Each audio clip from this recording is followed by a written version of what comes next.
السلام علیکم ورحمۃ اللہ وبرکاتہ۔ اسلام اور عورت، دیکھیں اسلام نے جو عورت کو عزت بخشی ہے وہ دنیا کے کسی بھی مذہب میں ایسی عورت کو عزت نہیں دی گئی، ایسا مقام نہیں ملا جو حضور علیہ الصلوۃ والسلام کے صدقے میں عورت کو مقام ملا۔ اسلام نے جو عزت عورت کو بخشی ہے، عورت بچپن سے لے کر بڑھاپے تک اللہ تعالیٰ نے اس کو عزت ہی عزت عطا فرمائی ہے، شرف ہی شرف عطا فرمایا ہے۔ جیسے جیسے اس کی عمر بڑھتی ہے عورت کی تو اللہ تعالیٰ اس کے مقام و مرتبے کو بڑھا دیتا ہے۔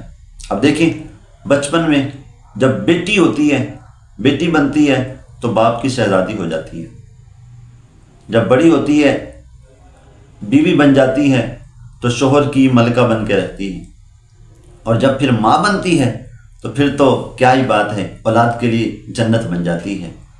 اب دیکھیں، اور پھر جب بڑھاپے میں آتی ہے تو اللہ تبارک و تعالیٰ اس کی عزت و شان کو اور اضافہ عطا کر دیتا ہے۔ تو ہماری عورتوں کو اسلام کے سانچے میں ڈھل کر رہنا چاہیے اور اسلام کی تعلیمات پر عمل کرنا چاہیے۔ اللہ تعالیٰ عمل کی توفیق عطا فرمائے۔